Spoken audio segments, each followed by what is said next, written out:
Hello, everybody, and welcome to another segment of AstrologyAnswers.com's weekly forecast. Please note that all times for this overview will be in Pacific time. The week begins on Monday, September the 7th, and the moon is in sensitive, creative Pisces to start the week. The moon in Pisces is caring, compassionate, and introverted, and intuition can be strong. The moon in Pisces will align with practical Saturn at 10:44 a.m., and they are both at the last degree of Pisces. Pisces is dreamy, while Saturn is pragmatic, so Saturn is grounding the flowing energy of the moon in Pisces. With them at the last degree in Pisces, this interaction can trigger activity, and it's important to be realistic while also being creative. Saturn is goal-oriented, so consider creative goals and projects. At 10:44 a.m., the moon turns void of course, and the void moon is when the moon is no longer making aspects to the other planets until it moves into the next sign. This is usually good for reflection and rest. However, since this is starting with the moon aligned with Saturn, it may focus less on reflection and rest and more on getting tuned into intuition and continuing with whatever goals and projects are focused on for a quick burst of activity. The moon enters assertive Aries at 11:37 a.m., and Aries is fiery and courageous. Get excited and use motivation to take action. The moon in Aries aligns with nebulous Neptune in Aries at 1:33 p.m., and this kicks in right away as soon as the moon enters Aries, so its impact lasts from about 2 to 6. Neptune is inspirational, intuition, and empathetic. It's also very creative, so creative energy can remain strong throughout Monday. The moon will be sextile to rebellious Uranus in Gemini at 2:03 p.m. and passionate Pluto in Aquarius at 2:21 p.m. Uranus is liberating and progressive, while Pluto is mysterious and intense. There can be unexpected insights made and information that's revealed, and this can propel toward the future. The moon continues in energetic Aries on Tuesday, keeping the moon in this fire sign and motivating everyone to take action. The moon makes the best flow of energy to cooperative Venus at 6:07 p.m., and it can be a good time to work together, compromise, and take pleasure in something. Venus is the planet of relationships, so be sociable and playful. The moon is in conflict with expansive Jupiter at 7:43 p.m., and we may be more compelled with the moon in Aries to rush, take chances, and overdo it with Jupiter. From about 6 to 9, there can be restlessness, overinflated goals, and we can be overly optimistic, so we have to avoid rushing into anything. Try to take it easy. The moon is opposing impatient Mars at 11:54 p.m., and this can trigger impulsive behavior. Try to use the energy to quickly jump to action with something small that can be done in one sitting. This is in effect starting around 10. Then at 11:54 p.m., the moon turns void of course, slowing everything down, and this is good for getting sleep overnight. The moon is void to start Wednesday, and this lasts until 4:03 p.m. Under the void moon, it's always advisable not to launch and begin any important projects because the energy is flat and unproductive, so it doesn't go anywhere. You want to wait until the moon has moved into the new sign. While the moon is void, stay the course. On Wednesday at 1:03 p.m., the moon moves to sensible Taurus. Taurus is an earth sign, and this tries to ground us. This moon wants us to slow down. However, the moon will be in a hard square angle to compulsive, secretive Pluto at 3:43 p.m. And this begins as soon as the moon enters Taurus and lasts until about 5. This can bring up some emotional struggles and feelings, and with Pluto being intense and private energy, emotions can be more intense than usual, and we can give more attention to what we hide deep inside. The moon continues in steady Taurus on Thursday and will make the best flow of energy to rational Mercury in Virgo at 7:18 p.m. Mercury is communication and decision-making, so this energy is favorable for conversation, planning, and making a decision. The moon then tri-ins the sun at 9:29 p.m., which is the best flow of energy, and then sextiles Jupiter at 9:39 p.m., which is favorable energy. When the sun and moon are in harmony, everything seems to move about more effortlessly, and with the moon favorable to Jupiter, This is optimism and expansion.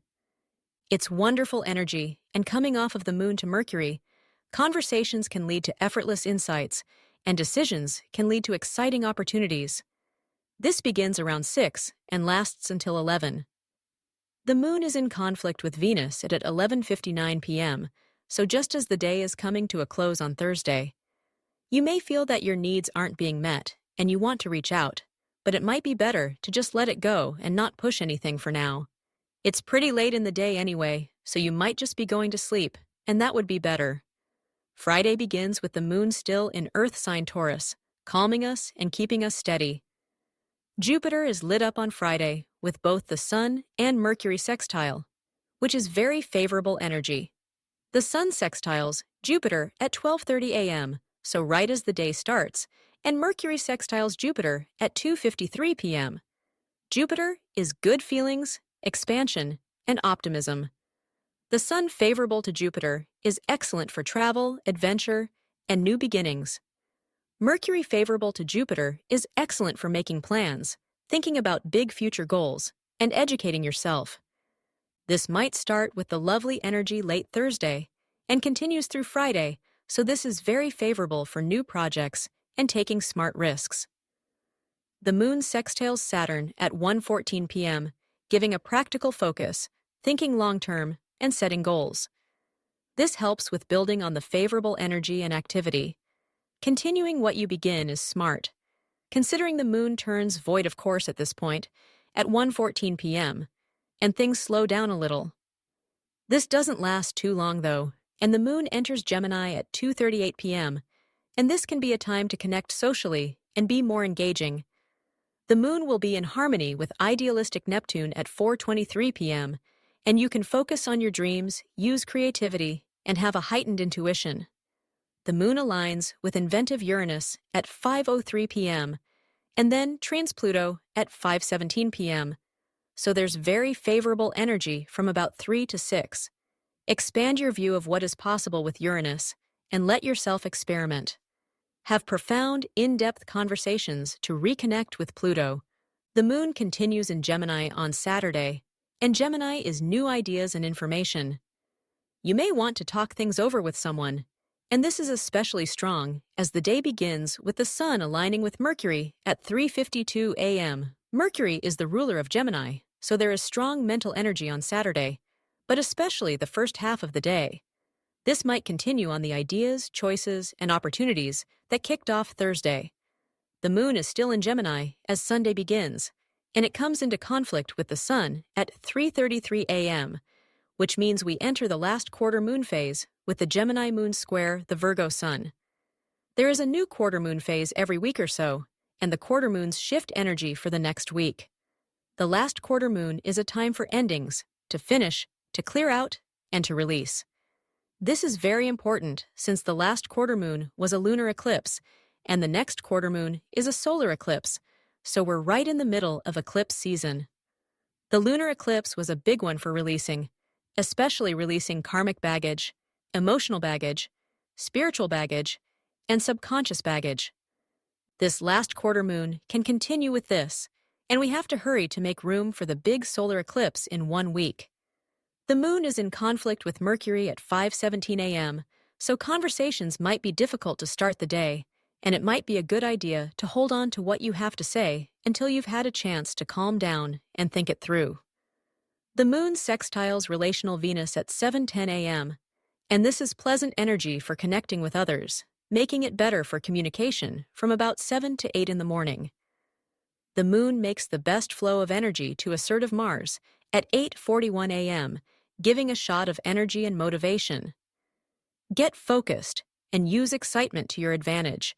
The moon is in conflict with restrictive Saturn at 3:46 p.m., and this can stall progress as the moon turns void of course at the same time. Reflect, be introspective, or get some rest. The moon isn't void for very long, less than 2 hours, as it moves into emotional Cancer at 5:30 p.m. The urge to stay home, nurture yourself and loved ones, and be more family-oriented can be strong with the moon in water sign Cancer.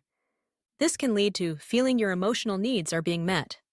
The moon does come into conflict right away with Neptune in Aries at 7:13 p.m., and we can get lost in daydreams. Try to let your imagination wander without letting anxiety kick in. Be sweet to yourself and others. Thank you for tuning in, and we hope to see you next week with the next segment. Until then, be safe and well.